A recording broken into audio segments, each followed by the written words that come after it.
안녕하세요. 코틀린을 공부하신 열정적인 여러분들을 위한 17번째 강의 코틀린에서 람다를 다루는 방법입니다. 이번 강의에서는 자바 코드와 코틀린 코드를 바로바로 보여드리지 않고 자바를 알지만 함수형 프로그래밍이 익숙하지 않으신 분들도 계실 수 있기 때문에 자바에서 함수형 프로그래밍이 어떤 이유로 등장했는지부터 천천히 설명을 드려볼까 합니다. 때문에 JDK8 이전의 전통적인 코드로부터 출발해서 JDK8에서 도입된 기능들, 그리고 그러한 기능들이 코틀린에서 어떻게 변화했는지까지 설명을 쭉 드려볼 거예요. JDK8 이후의 함수형 프로그래밍에 익숙하신 분들은 아 맞다, 이런 이유로 문법이 이렇게 변화했지 라고 이해해 주시면 될 것 같고요. 자바를 알지만 아직 람다나 함수형 프로그래밍에 익숙하지 않으신 분들은 아 자바에 이런 문법이 있구나, 그리고 코틀린에서 이렇게 바뀌었구나 라고 들어주시면 감사드리겠습니다. 자, 그러면 이번 시간에 말씀드릴 목차로는요, 자바에서 람다를 다루기 위한 노력에 대해서 말씀드릴 거고요. 그 다음 람다가 코틀린에서 어떻게 바뀌었는지, 그리고 코틀린은 클로저라는 개념이 있는데 이게 무엇이고 왜 필요한지, 마지막으로 try with resources, 즉 코틀린에서는 제가 try with resources가 없고 use라는 함수를 사용한다 말씀드렸었는데요. 이제 그게 어떤 문법으로 어떻게 동작하는지를 드디어 말씀드릴 수 있어서 이런 주제에 대해서 오늘 말씀드릴 예정입니다. 자, 그러면 바로 자바 코드를 보여드릴 텐데요. 이제 오늘 함께 할 fruit 클래스입니다. 이 fruit 클래스는 과일을 표현한 거고요. 이제 과일의 이름과 이 과일 가격이 얼마인지를 나타내고 있습니다. 그래서 저는 이제 과일 가게를 운영하고 있고 이제 과일 가게 관련된 프로그래밍을 쭉 할 거예요. 그래서 이렇게 사과 4개, 바나나 3개, 수박 1가 있는데요. 이제 어느 날 손님이 와서 저에게 이런 말 합니다. 아, 사장님 사과만 한번 보고 싶어요. 그럼 이제 저는 프로그래머니까 다음과 같은 코딩을 할 수 있습니다. 이제 리스트 프루트를 받아서 사과로 이름을 가지고 있는 프루트만 담은 다음에 결과를 반환하는 거죠.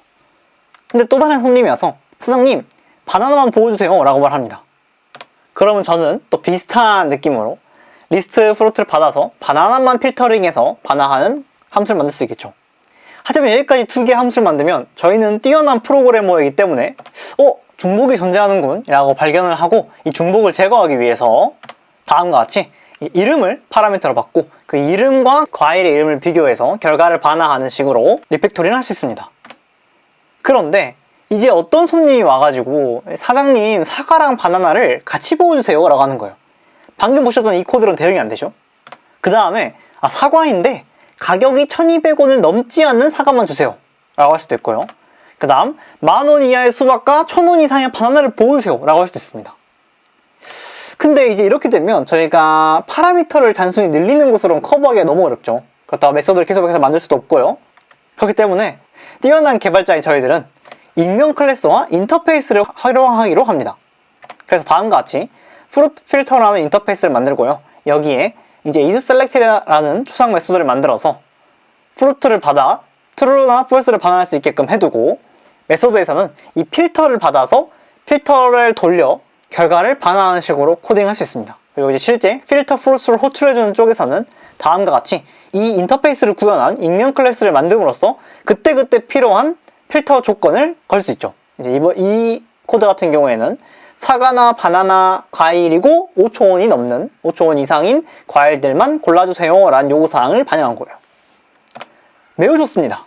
저희는 익명 클래스와 인터페이스를 활용해서 무수한 메소드 생성을 막았습니다. 하지만 익명 클래스를 사용하는 것에 대한 아쉬움이 있어요. 일단 코드가 문법적으로 복잡하고요. 그 다음 다양한 필터가 필요할 수 있겠죠. 예를 들어서 과일 간의 무게를 비교한다거나 n개의 과일을 한 번에 비교한다거나 등등, 뭔가 프루트 필터, 즉 어떤 과일을 바구니에 담아주세요, 담지 말아주세요를 제외한 다른 여러 필터 조건이 필요할 수도 있습니다. 그래서 JDK8에서는 이러한 어려움을 해결하기 위해서 람다, 이름이 없는 함수가 등장했습니다. 또한 fruit 필터와 같은 이제 인터페이스, predicate이나 아니면 consumer 같은 여러 인터페이스들을 JDK8에서 미리 많이 만들어 놨어요.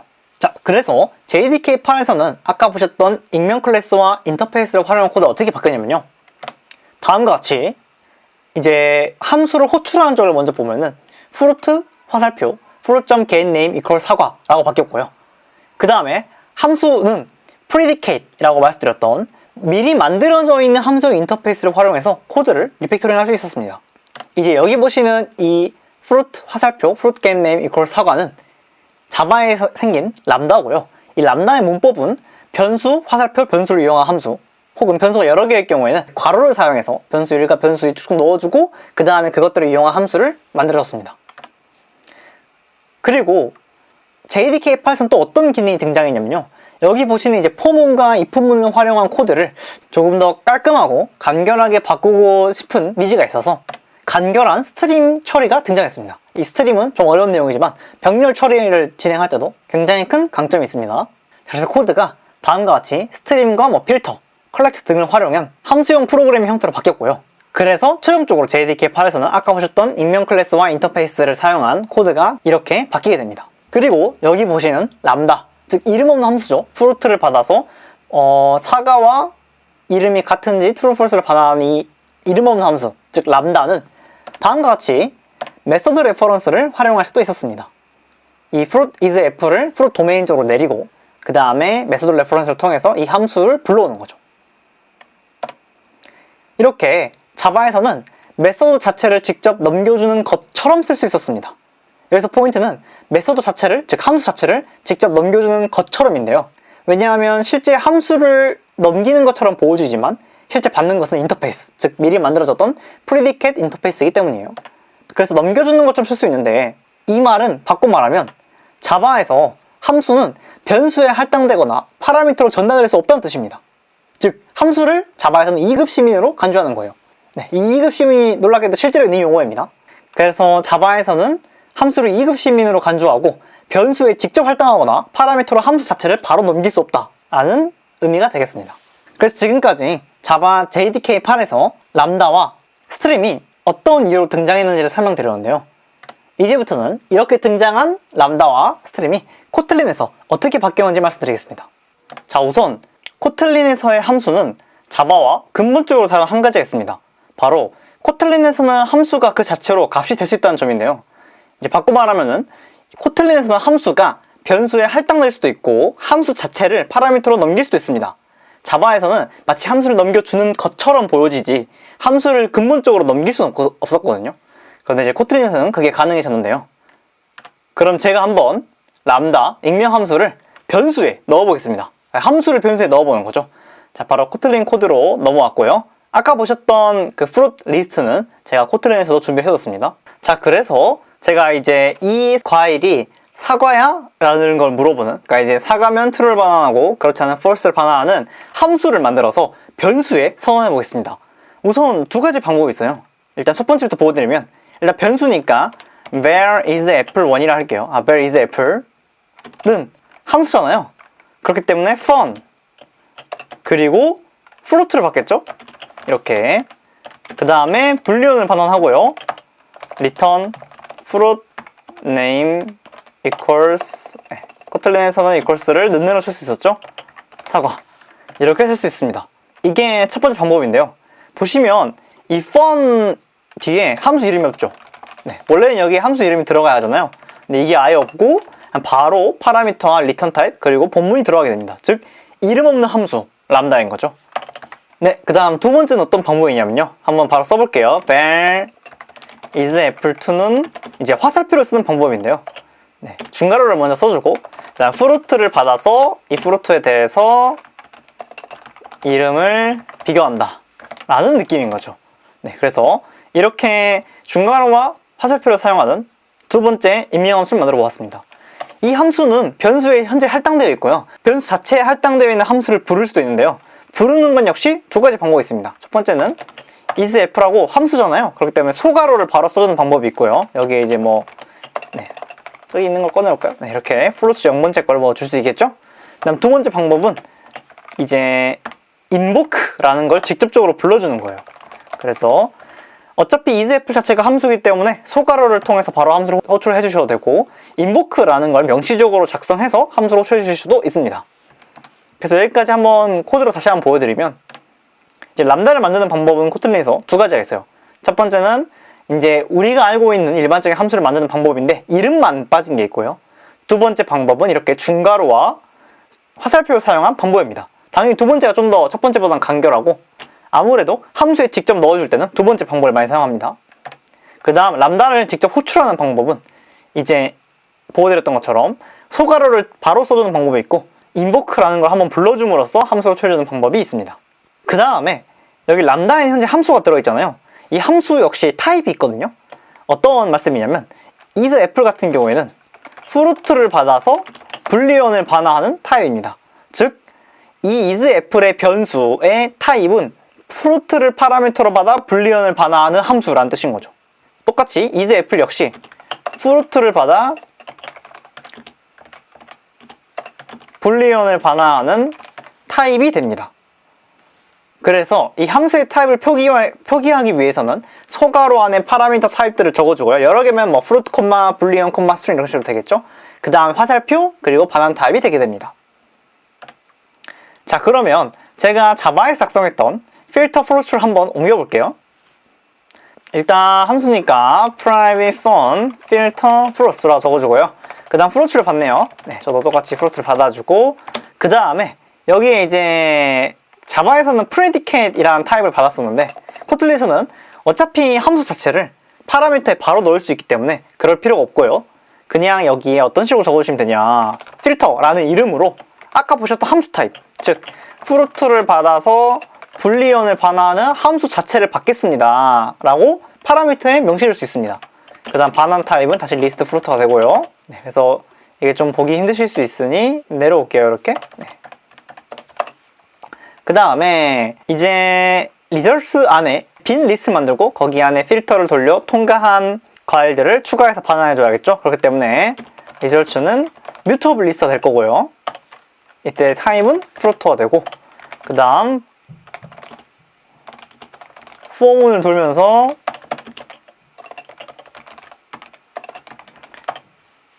네, if문을 돌아서 만약에 필터에 주어진 fruit를 넣어서 true가 나온다면 결과에 추가해주고, 그렇지 않으면 그냥 넘어가는 식으로 구현을 해준 다음 마지막으로 result를 반환해줄 수 있습니다. 자, 이렇게 되면 predicate 같이 함수형 인터페이스를 쓰는 게 아니라 정말 함수 자체를 파라미터로 받아서 과일을 필터링 해주는 함수를 만들게 됐죠. 그래서 이 함수를 바로 한번 사용해 볼게요. 어떻게 필터 프로스를 활용할 수 있냐면요, 보시면 이 isApple이나 isApple2 자체가 하나의 함수잖아요. 그렇기 때문에 제가 이게 filter fruits, 그 다음에 미리 준비해뒀던 fruit 리스트를 보내고요, isApple 이렇게 쓰면 끝입니다. 그쵸? 왜냐하면 이 isApple 자체의 변수에는 함수가 들어있고 이 함수의 타입은 fruit를 파라미터로 받아 불리언을 반환하는 익명 함수였죠. 그래서 함수 자체가 들어있고 이 함수 자체를 그냥 보내는 거예요. 왜냐하면 filter fruits라는 함수에서도 fruit가 파라미터고 불리언을 반환하는 함수를 주라고 명시해뒀기 때문이에요. 비슷하게 isApple2를 그냥 쓸 수도 있습니다. 그리고 당연히 익명 함수이기 때문에 굳이 변수에 선언하지 않고 바로 넣어줄 수도 있겠죠. isApple2도 가능하고요. 자, 그런데 만약에 제가 isApple2의 형태, 즉 중괄호와 화살표를 활용하는 형태를 함수에 넣어줄 때 그 함수에서 받는 함수 파라미터가 마지막에 위치해 있으면, 지금 fruits는 앞에 있고 필터가 마지막에 있죠. 이 경우에는 여기 보시는 소괄호 안에 중괄호가 들어간 게 사용하는 쪽에서 살짝 어색할 수 있잖아요. 그래서 이렇게 소괄호 밖으로 중괄호를 뺄 수 있습니다. 그러면은 그냥 이 중괄호가 이 함수를 호출할 때 가장 마지막 파라미터로 들어가게 돼요. 그리고 여기 보시면 이 필터의 파라미터 타입이 fruit를 받아 불리언을 반환하는 것으로 이 함수에 들어가야 할 파라미터 타입을 우리가 추론할 수 있죠. 그래서 fruit도 생략 가능합니다. 그리고 추가적으로 이제 fruit가 fruit 타입인 걸 알잖아요. 그리고 여기 앞에 이름 뭐 다양하게 바꿀 수 있어요. A 뭐 이런 식으로 이렇게 앞에 이름을 명시해주고 화살표를 쓰는 것도 방법이지만 코틀린에서도 어떤 문법을 지원하냐면요, 제가 익명 함수를 만들 때 이제 파라미터가 한 개인 경우, 즉 여기는 fruit 한 개죠. 파라미터가 한 개인 경우에는 그냥 it이라고 사용하시면 이 it이 곧 들어오는 fruit가 됩니다. 그러니까 사실은 fruit 화살표 fruit name을 이 앞에 화살표를 써주기 귀찮으니까 그냥 it이라고 쓸 수 있는 거죠. 그래서 여기까지 제가 자바에 있는 함수를 코틀린으로 옮기고 코틀린으로 옮겨진 함수를 코틀린으로 사용해 봤는데요, 다시 한번 코드를 보면 설명드리도록 하겠습니다. 자, 보시는 것처럼 이제 필터 프로스를 만들 때 제가 필터라는 함수 자체를 파라미터로 받게 했고요. 그 다음에 그 함수를 invoke 혹은 바로 소괄호로 부를 수도 있었죠. 스크린샷을 찍어둔 거에서는 인보크를 활용해서 파라미터로 받은 함수를 불러줘서 로직을 작성했고요. 그 다음에 함수를 사용한 측에서는 아까 작성해뒀던 익명함수를 변수에 넣어뒀던 거를 바로 함수를 부를 때 파라미터 넣어줌으로써 필터 프로스를 호출했습니다. 그래서 보시면 제가 자바와 코틀린이 근본적으로 다른 점은 코틀린은 함수 자체를 1급 시민으로 간주해서 변수에 넣을 수도 있고 파라미터에 넣을 수도 있다고 말씀드렸잖아요. 그래서 이 함수 타입 자체가 함수 그 자체를 받는 걸 의미하게 되고요. 그리고 함수를 부르는 측에서는 아까 말씀드렸던 것처럼 마지막 파라미터가 함수인 경우, 즉 필터 프로스는 프로츠와 필터라는 두 가지 파라미터가 있는데 그중 필터라는 함수 파라미터가 마지막에 위치했죠. 마지막 파라미터 함수인 경우에는 서가로 밖에 중괄호를 사용한 람다를 쓸 수 있었습니다. 중괄호가 소괄호 안에 있는 게 좀 어색하게 보일 수 있으니까요. 자, 그 다음에 람다를 작성할 때 람다에 들어오는 파라미터, 즉 이 경우에는 fruit가 되겠죠. fruit는 it을 통해서, it이라는 지시를 통해서 직접 참조할 수 있었고요. 그리고 이 람다라는 거는 보시는 것처럼 여러 줄을 작성할 수도 있어요. 여러 줄을 작성할 경우에는 return이라는 걸 따로 명시해주지 않더라도 마지막 줄의 결과가 람다의 반환값이 되게 됩니다. 그리고 이 filter force라는 함수를 이제 전통적인 form과 if을 사용해 제가 구현했는데요. 이 코드는 JDK8에서 나왔던 스트림처럼 선언식으로 변경이 가능한데요. 이 기능은 제가 다음 시간에 다양한 기능들과 함께 소개해드리도록 하겠습니다. 네, 여기까지 이제 자바에 존재했던 람다가 코틀린에서 어떤 식으로 바뀌었고 그리고 람다와 관련된 코틀린 문법이 어떤 식으로 배운될 수 있는지를 소개해드렸고요. 그 다음은 클로저라는 거에 대해서 말씀드릴 거예요. 제가 이제 자바 코드를 하나 가져와 봤는데요. 어떤 코드냐면 우선 target float name이라는 변수가 하나 있었어요. 그래서 원래는 이 바나나라는 값이 들어갔는데 이제 이거를 수박으로 한번 바꿔주고 필터 플로츠로 호출할 때 자바에서 람다를 씀과 동시에 아까 만들어두었던 target float name을 사용하는 코드입니다. 근데 보시면 여기 빨간 줄이 뜨죠? 그래서 자바에서는 이게 왜 안 되냐면요. 이런 에러가 나와요. Variable used in lambda expression should be final or effectively final. 이게 어떤 말씀이냐면 자바에서는 람다를 쓸 때 람다 밖에 있는 변수를 사용하는 경우 제약이 있습니다. 여기서 나오는 것처럼 파이널인 변수 혹은 실질적으로 파이널인 변수만 사용할 수 있어요. 이 경우에는 바나나였다가 수박으로 한번 바뀌었기 때문에 사용이 불가능한 거죠. 그런데 코틀린에서는 방금 보셨던 자바랑 똑같은 코드를 코틀린으로 옮긴 건데요. 아무런 문제 없이 동작합니다. 보시면 원래 target float name이란 게 바나나였는데 수박으로 바뀌었죠.